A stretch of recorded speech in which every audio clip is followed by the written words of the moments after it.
What is up, everybody? Welcome back to another NBA Rundown brought to you courtesy of Run Pure Bets and Run Pure Sports.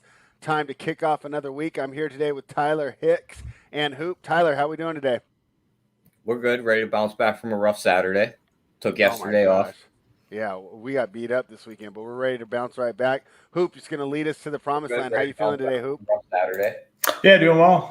Ready to rock and roll this week. Got a it's going to be pretty crazy news day for the NBA. We got a decent chunk of the news before we hopped on here, but the way the NBA is set up nowadays, I'm sure we're going to get a lot of questionable guys, big names. Harden questionable, Beal questionable, Van Fleet questionable.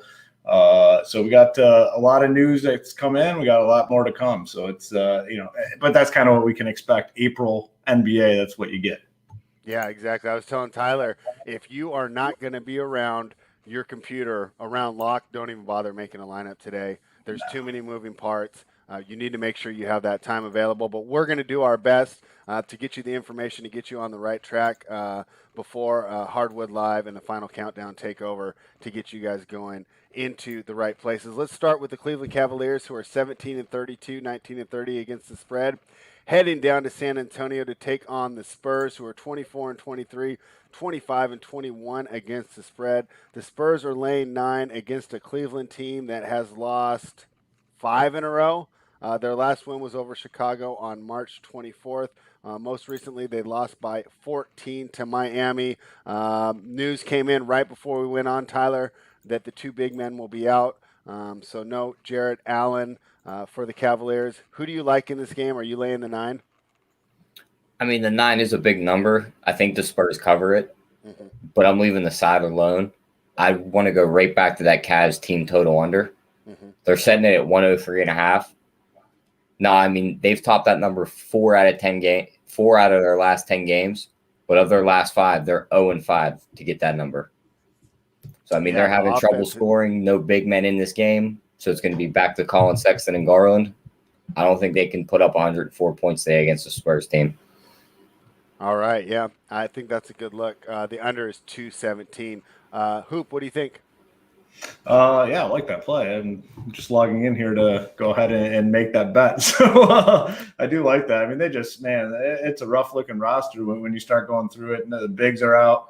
On the Spurs side, I mean, from a DFS perspective, they're just a hard team to really pin down. They have a lot of different guys. You never know what Pop's going to do. But from a betting perspective, I mean, these are the spots I struggle. There's just no way I could take the Cavs +9 here. I could not do it. I mean, I talk about them when I come on here and on the Wood Show. I mean, these are like dead teams. These guys, teams like the Cavs, and there's a couple more on the slate that we'll talk about.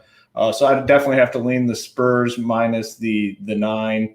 And I agree that team total with the Cavs is juicy. That under, like I said, I'm gonna lock that in here when I get a chance if I can get logged in. From a DFS perspective, though, I mean the Cavs are going to be pretty thin, and I mean a name that we haven't really played a ton this season, Kevin Love. The minutes, he's not going to go out there and play 40 minutes. That's not going to happen. Could he potentially get up in the upper 20s at some point? Yeah, and if he does, he is 40 fantasy point upside. If he does get it to 28, 29 minutes, I think he's interesting, probably more of like a tournament type play. And the one drawback with going to a guy like Kevin Love is we have a ton of value. We're going to get probably more value as well in terms of cheap or even mid-tier plays. So that's why I say more of a tournament play. If he plays 28 minutes, upper 20s in that range, he can put up a big fantasy performance. So he's probably the only guy that I'd be looking at in this game, despite the fact that we have a lot of these guys out for the Cavs. It's just really hard because we have some guys we can spend up on, and we also have some really good value. So I'm not going to be coming here a ton. It's just a tough team. But betting perspective, yeah, I mean, I'd take the Spurs minus the 9. Don't feel super confident in that, but it's just one of those situations. There's just no way I'm putting any of my money on a Cleveland Cavaliers team, no matter how many points they're getting. So Spurs minus that 9. And I think Kevin Love's a little bit interesting here. All right. That sounds like a good breakdown. I placed that as well, Tyler. I'm with you. I took the team total under on the Cavaliers. I got 103.5 minus 110 at Bookmaker. The next game we got is the Detroit Pistons, who are 14-35. We talk about these dead teams, right? Detroit Pistons taking on the Oklahoma City Thunder, who are 20-29. So we got a combined 34 wins between this team. Oklahoma City, though, 25-24 against the spread. The Pistons 25-21 against the spread. So these teams cover against the good teams. Now they're facing off against each other. Boy, this injury report is just a sea of red. These are all out. Plumlee, Ellington, Okafor, Magruder, Muscala, Hall, Baisley, Dort, and Roby. So we have two teams that weren't very good to begin with coming in with completely decimated rosters. Tyler, how are you approaching this game? I mean, the only thing I could play in a game like this is the under. Mm-hmm. If you're going to pin me down to a side, give me Detroit here. Mm-hmm. I think they care a little bit more about the season than the OKCThunder do. Mm-hmm. And with OKC only having 8 guys, I mean, they're just going to play so many minutes. I think you could see a lot of fatigue late in this game. But other than that, it's a complete stay away from me. I mean, Hoop, these are two teams coming off terrible losses. Detroit lost by 44 to the Knicks, and OKC lost by close to 50, 48 to the Blazers. So they're coming off a combined 80 points loss. How do you approach this game, and is there going to be anyone in your lineup? Yeah, so for fantasy purposes, there's going to be some intrigue. I mean, we have a team in the Thunder that literally have 8 bodies tonight. And some of these guys, I mean, Darius Miller, there's no way he plays a ton of minutes, and just pulling him up. I mean, 18, 7, and 13 minutes his last 3 games. So you're looking at a team where they're basically going to be rolling out 7 guys. I mean, Darius Miller's not going to be playing more than 20. Now, the problem is, from a fantasy perspective, it's kind of been the case here with the Thunder for a little while now. So their prices have started to come up a little bit. You got Moses Brown on DK. He's up to 7-1. Has big upside in this game, though. I mean, he's shown some monster performances. Haven't seen it all that much lately, but with all these guys out, I mean, last 2 weeks ago, he had a 50 fantasy point game. He had a 43 fantasy point game. I think he's in the conversation tonight. Poku, 5.3K, definitely in the conversation tonight. Maladone in the conversation, but you're not getting those bargain bin price tags that we're used to. So, it's going to be difficult to get exposure to a lot of them, but anytime in NBA DFS, where you get the situation where a team has 8, and like I said, this is really probably like 7.5 because Darius Miller is not going to play a ton, you're going to want to come here for some guys. So, I mean, all these guys are equally in play. I think Brown has the most upside, but you're paying a premium for him. He's much higher priced than all the other guys. Then on the Pistons side, I mean, the lock of the slate, or one of the locks of the slate, is going to be Isaiah Stewart with Mason Plumlee out. He is only 4K. Shown a lot of upside when he gets minutes. So without Plumlee in there at 4K, he's kind of a plug and play. You can also take a look at some of these other Pistons guys as well, but it's kind of weird. I mean, you look at this Pistons roster, despite all those guys being out, they still have decent chunk of buy. I don't know. I don't understand how it works. It always seems like the Pistons have so many dudes available to play. So when it gets closer to lock, we'll get a confirmation of who's in, who's out. But they're going to be semi-shorthanded. But Isaiah Stewart is clearly the one that stands out. From a betting perspective, I mean, for me, this is just 2 crappy teams, 2 teams that, you guys said it, that aren't really in the business of winning basketball games. I guess just give me the points. I'll just take the 3 and hope the Thunder can keep it close. I don't know if that's a good move or not, but if I'm betting this one, I'd feel more comfortable having the points opposed to laying them. All right. I kind of lean Detroit here. I think that Oklahoma City's just been absolutely decimated. I kind of like Detroit's idea to go ahead and get back. But that being said, that's just for us having a conversation right now. I'm not putting any money on this game altogether. The only way I have any exposure is if I do end up making a DFS lineup and throw some of these guys in here. But other than that, I think that you're quite prudent to stay away from this game. Let's go ahead and talk about pretty much the most interesting game on the schedule tonight, and probably the only game with serious playoff implications for both teams, and that's the Utah Jazz, who are 38-11, 31-17 against the spread, heading to Dallas to take on the Mavericks, 27-21, 24-24 against the spread. Dallas is catching 4.5 at home against the red-hot Utah Jazz, who are coming off an absolute pasting of Orlando the other night. Dallas has won how many in a row now?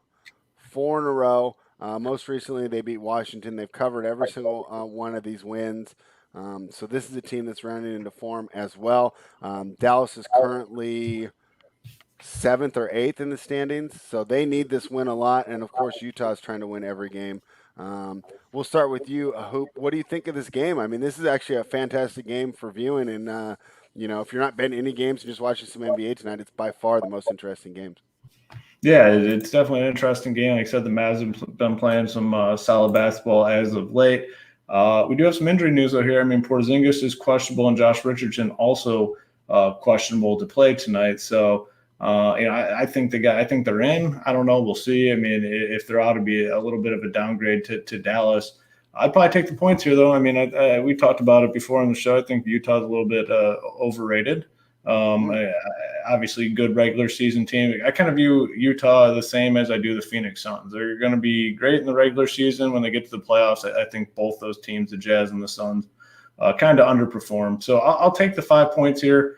From a DFS perspective, though, it's tough. The Jazz are a tough team. Any Jazz game is not going to be great for DFS purposes unless there's substantial injury news, and we really don't have that, or somebody rests. I mean, they just have a deep team. They have a lot of guys that contribute, a lot of guys that handle the ball, makes it very tough for DFS purposes. So likely going to be off the Utah Jazz tonight in DFS. On the Dallas side, like I said, it's hard going up against the Utah Jazz. They do play pretty solid defense. Can always make the case for Luka. He's in the conversation. If Porzingis and Richardson are out, can take a look at guys like Maxi Kleber, Tim Hardaway Jr., Brunson. So, if we get both those guys out, I think we have some plays here on the Dallas side. If one's out, those plays are a little bit more fringe, but we're going to need the news 7 p.m. Eastern start time. So we should definitely have all the news we need on the slate right at lock. So that's the one good part. Yeah, that is going to be an advantage for you guys tonight, right? It's not going to be like the juggling and the backloading of the lineups that I know you guys do sometimes, especially with the Clippers, right? Because they're always moving people in and out. So you have to keep the salary available. I think that we will be able to make informed decisions and get the strongest lineups in just by watching Hardwood Live and the final countdown. So, Tyler, Hoop likes the Dallas Mavericks plus the points here. What do you think? Do you agree, or are you going to take Utah to get the big road victory? I kind of lean the Utah side here. Mm-hmm. I mean, Dallas is 22nd in opponents' 3 attempts, and we know Utah loves to fling threes all game. Yeah. And if they're just going to let them shoot them, if Utah catches fire, I mean, they're going to need a lot more than 4.5 here. Mm-hmm. So, I mean, small lean to the Utah side, but probably my favorite play here would probably be the over. I think that 223 is a little short. I think you see both teams get up and down, put points on the board. Yeah. My one concern there would be is Dallas has gone under in their last 4 games. Now, to be fair, the game against Washington was 228, but they went under a 212 against New York. They went under a 224 against Boston, and their last over was against Oklahoma City. On the Utah side, though, they've been going over a little more. They went over, of course, when they blew out Orlando. They went under their last 3, though, before that against Chicago, Memphis, and Cleveland. So 2 teams that have been trending under, but you think that they break out tonight and put some points on the board, huh? Yep. I think we see tons of points here. I think we see this game touch 230. And did they put props up for this game yet, or with the questionable tags, are they hesitant? I still don't see any for the Dallas side. You have the Utah side available, though. And are we looking at anyone there? I'm thinking Joe Ingles, personally, but what do you think?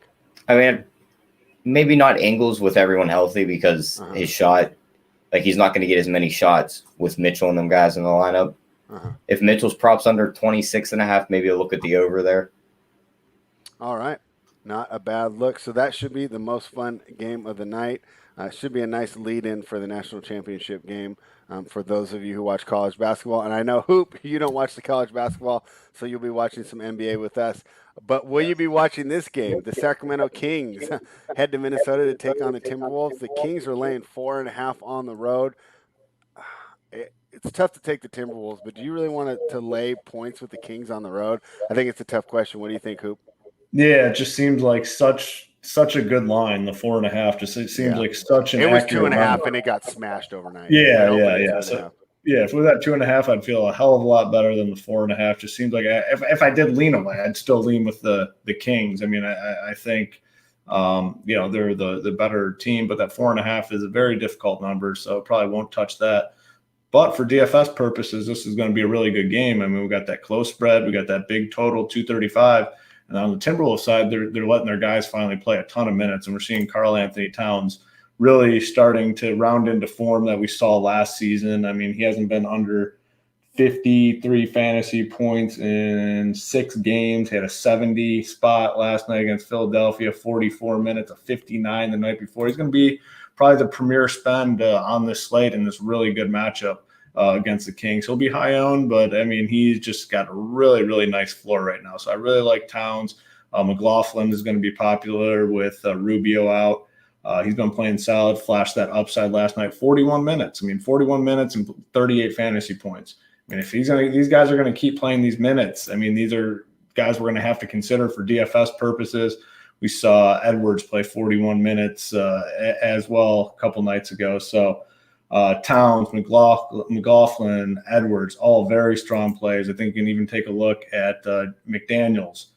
He played 35 minutes. I mean, there's no reason for them not to give these guys the minutes moving forward. So Timberwolves, very appealing game for DFS purposes. On the Kings side, though, I don't think any of these guys are really going to have all that high of ownership. So if naturally we're building our teams with Timberwolves, I think the King guys are really good tournament options to kind of pair them up with because they're going to have low ownership. De'Aaron Fox has a big price tag, 9.2. Halliburton has, his price has come up 6.5. Rashawn Holmes is all the way up to 7.6 on DK. These guys are going to be much, much lower owned, but they're still in that same game. And if we're playing Timberwolves, I think the Kings are really, really good tournament options tonight. I mean, these are two teams we always target in DFS, right? Yep. You target whoever's playing the Kings and whoever's playing the Wolves because they both have terrible defense. Tyler, they put the total at 235. What do you think about going over here? Yeah, I mean, I love the over with these two teams on the floor. Mm-hmm. I mean, you're going to have Fox pushing it on one side and then Edwards pushing it on the other for Minnesota. So, I mean, as long as they're not out there building a house with all the bricks they're shooting, I think we see this one soar over. All right, I'm with you there on the over. Speaking of Edwards, right, it could be the Rookie of the Year matchup. Are they going heads up? How do you envision that playing out? Do you think Halliburton and Edwards went up checking each other at all tonight, Tyler? I mean, you might see them match up here and there, but I don't think you see them seek each other out throughout the game. Yeah. Maybe a switch here and there, they get matched up. Yeah, I think it'd be fun. I think they should be pretty eager to go ahead and guard each other. And to Hoop's point about Towns, he's averaging 25, 10, and 4 since his return from that injury. So pretty solid spend-up option there when you're looking at building your DFS lineup. Like I said, Kings should probably win, but I don't want to lay 4.5 with this team on the road. So to me, it's Minnesota or pass, but I think the best play is what you said. I like the over. Let's actually talk about another game that, to me, I actually circled last night as going to be the most exciting game on the slate. But it looks to me that Kevin Durant will not play, which kind of dampers my enthusiasm for it. And, of course, I'm talking about the New York Knicks traveling over to Brooklyn. The Knicks are 25-25, 29-21 against the spread. The Nets are 34-16, but 24-26 against the spread because they lay spreads like this often. 5.5 with only Kyrie Irving to go against the Knicks. It seems like a pretty solid line. Totals 216. Hoop, what are you thinking about this game? I think James Harden is going to play. They took him off the injury report. Yeah, so Harden. Harden is going to play, but there's no Durant? Yeah, no Durant. Harden. Yeah, and okay. Harden. I thought it was just going to be Kyrie by himself. That makes it a little more interesting. Yeah, it was. He was looking iffy, and they said he's not on the injury report. So I'm assuming he's going to be in tonight. Which, assuming that's the case and he's fully healthy, I mean, I kind of like the Nets here. I mean, I just think a much better much better team overall. 5.5. I mean, the Knicks have an ability to just kind of, muddy up these games a little bit and keep them close. I just think the Nets are too good. LaMarcus Aldridge actually, had that big game one, kind of came back to earth. But I mean, he's playing decent minutes and it looks pretty good out there. So I like the Nets here quite a bit, minus a 5.5. DFS wise, it's tough with this Knicks team just because they do kind of play at a slower pace and they're willing to grind out these possessions defensively. I don't have much interest in any of their guys from a fantasy perspective, but I think James Harden is a good option tonight. Also, I mean, Aldridge, 5.6K, if you're going to play 28, 29 minutes, I don't hate that price tag either. So Harden, Aldridge will be guys I'll be looking at for DFS, but definitely like the Nets side of this one. All right. Yeah, good breakdown. With Harden in there, it does become a little more interesting. Tyler, are you like Knicks Twitter? Do you hate Elfrid Payton, and what do you think of this game? I mean, I don't hate the guy. They hate him on Knicks yeah, Twitter. they can't stand him. But, I mean, I second what Hoop said. If with James Harden in, I mean, 5.5 seems a bit short for Brooklyn here. And that total at 216 seems like they're shading it towards like a Knicks game, like we're going to have a slow tempo game. Mm-hmm. I think it goes over now with Harden in the lineup. Mm-hmm. I think Brooklyn pours it on, and I think the Knicks are just going to struggle to keep up. But as long as you get them to break 100, I think you see this game go over. Yeah, 216 is that the lowest total for a Knicks game this year? I know it's the lowest one we've seen probably in the last month. And now did we see a 201 the lines a couple nights 6. ago? Did we? Yeah, I'm pretty sure we've seen a 201 or a 204 with a the few Nets? nights ago. Oh, I thought you said the Knicks. I'm sorry, I might have. I meant the Nets. Oh, yeah, the Nets. Knicks Yeah, this has got to be the low. shortest one. Yeah, with the Harden news, the lines moved to 6, but probably still like the Knicks there. This is another one, though, where I think the over is a better play than just jumping in and trying to grab a side. I think that line of 6 is pretty sharp, especially with the Harden news. Let's jump ahead to the next game, which is boy, this one should be fun. The Washington Wizards, who are 17-31, 23-25 against the spread, head to Tampa Bay to take on the Toronto Raptors, who are 19-30, 21-27 against the spread. Toronto's laying 5. The total's 227.5. And looking at the injury report, it looks like Rui Hachimura will be out, and we're waiting on news with Bradley Beal and Fred VanVleet. I mean, Hoop, this game's kind of tough to cap without knowing whether or not we get VanVleet and Beal, but we'll do our best. What do you think? Yeah, I mean, definitely very difficult to gauge, what to do here. Those are two, game-changing type players and would potentially move the spread and everything if one or both were to sit. If all those guys are in, if Beal and VanVleet are in, I kind of lean the Wizards here. I'll take the points. I mean, okay. Raptors obviously having a very disappointing season. I'll take the 5. Feel pretty good about that. Now, if from a DFS perspective, if Beal is out, Russell Westbrook becomes an amazing spend in DFS. I mean, just monster upside when Beal's not in there, and just a very, very safe floor. I mean, you look at it, hasn't been under 52 fantasy points in 6 games at a 94 fantasy. I mean, just huge upside if Beal is indeed out. And then on the Raptors side, if VanVleet's out, we're going to definitely want to take a look at guys like Siakam. We talked about it pre-show. Gary Trent Jr. has been playing very well. OG is a guy you can consider. So, injury news dictates what we do here for sure. Now, if those guys are in, if Beal and VanVleet are in, DFS-wise, not a ton of appeal in this game. Maybe some of these Raptors guys you can still consider. Siakam had that big game a few nights ago, but far less appealing if they're in. So we definitely need the news on this one. 7 p.m. Eastern game, we're going to have the news before lock. Yep, this is another game. And like I said, if you're not a member already, you need to head over to runpuresports.com because to make the best decisions, you're going to need to watch the final countdown with Holden and JSU. So go ahead, go on over there. Is the promo code HEATER25 still active, or do you got something else going on? It's got squash. We told everyone you have until MLB to start. Once MLB started, too good of a value to give that 25% away. So got to pay the full price, but the full price is a lot cheaper than basically anywhere else in the industry. So still a good value. All right, so no promo code for you, but head on over to runpuresports.com. You too can watch the final countdown with JSU and Holden as we get this news and go ahead and finalize the lineups. Tyler, what do you think about this game? Are you with Hoop? Are you taking the points here, or do you like the Raptors to get it done at home? If you had to pin me down to the side, I'd say yeah, give me the points. Mm-hmm. But I mean, that 227 seems short here. Mm-hmm. I mean, Toronto shoots a ton of threes. Washington's AP's going to love you when he watches this today. Yeah, Washington loves to push the pace regardless of who's in. So, I mean, yeah, give me the over here at 227. All right. Yeah, I think this actually is a better day for totals and sides. Bookmakers are doing a great job. I think they put up a bunch of sharp lines for us to try and analyze. And boy, I'll tell you what, I was impressed by the Raptors and the way they beat down Golden State. But as we've seen in the NBA this year, a lot of times the momentum doesn't necessarily carry, and these one games can be just that one game. So I think I like your look of the total a little more. And I agree. Probably if I don't know what to do, I'll go towards the Wizards. The model tells me this line is right.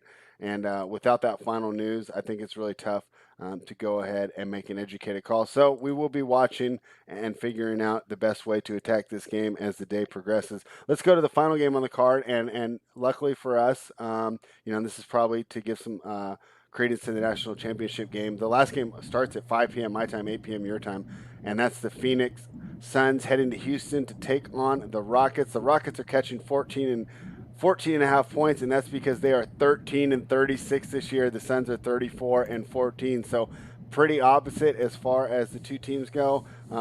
Mike, you talked about the Suns early, and you didn't necessarily believe in them, but they're going against an absolutely decimated team that's pretty much lost its will to compete.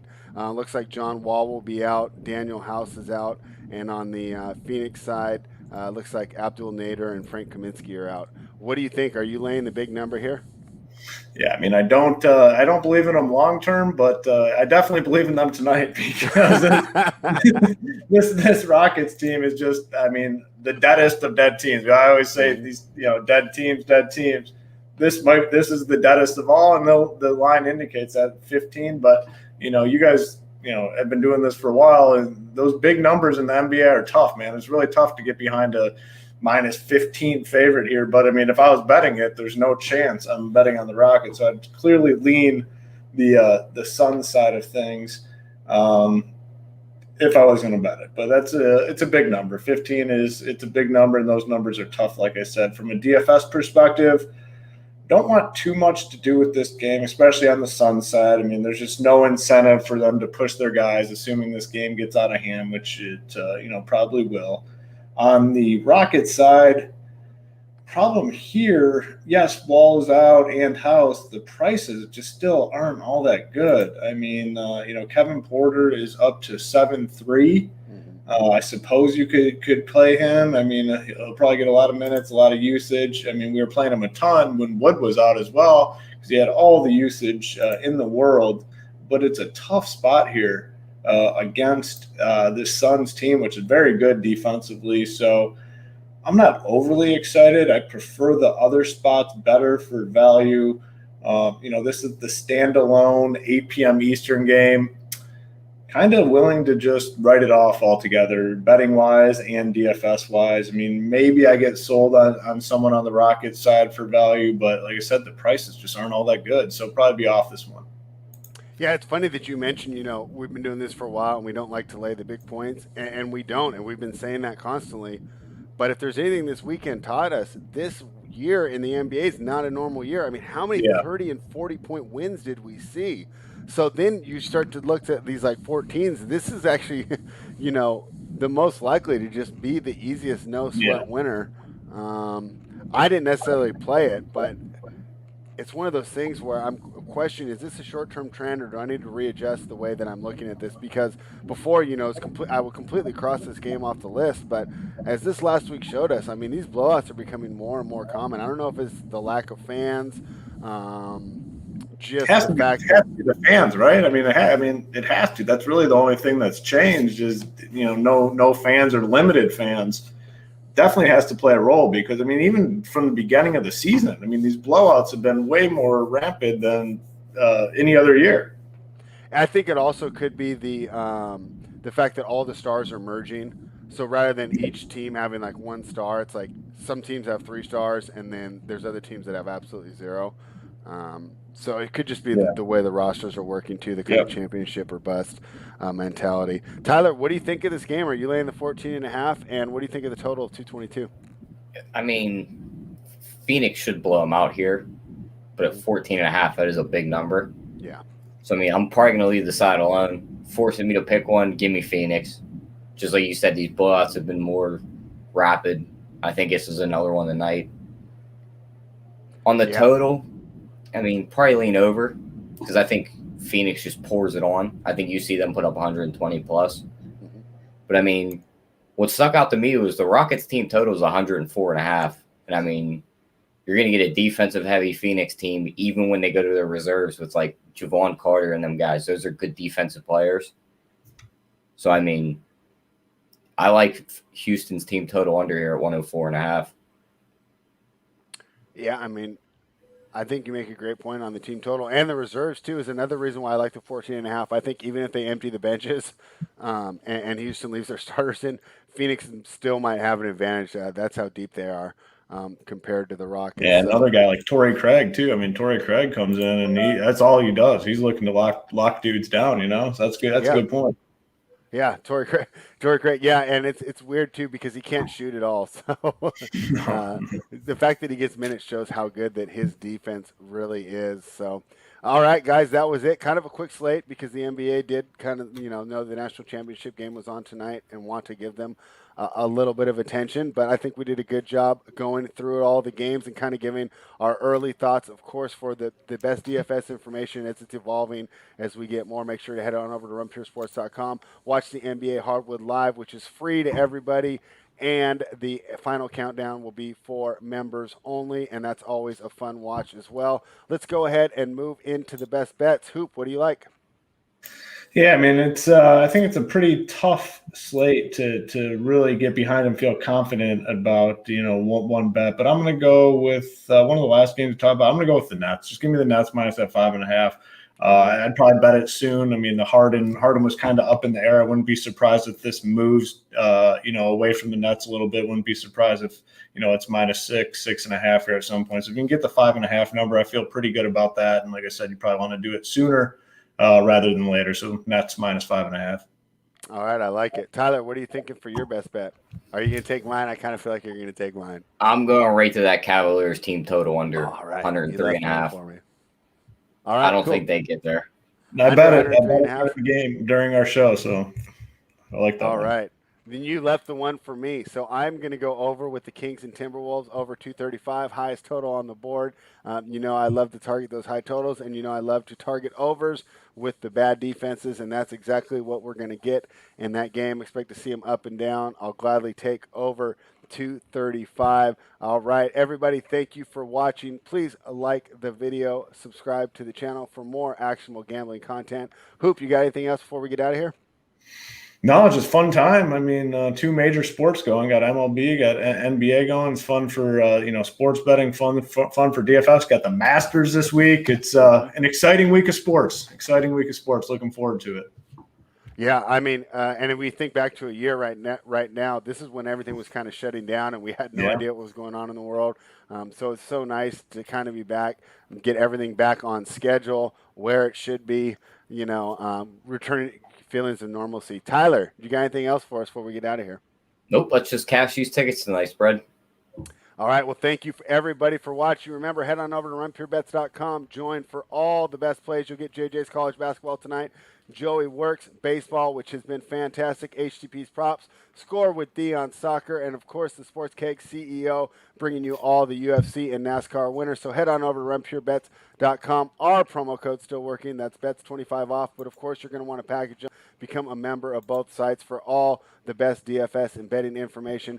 Thank you, everybody, for watching. I will be back tomorrow with JSU and Mangone. Wednesday will be JSU. And then Thursday we'll return Hoop, Title, and Tyler. So that should be a fun show. And then Friday we'll be back with AP. So we've got a great week of NBA content coming for you before we move into this exciting, jam-packed weekend. Thank you, everybody, for hanging out. I'll see you guys tomorrow, and run pure.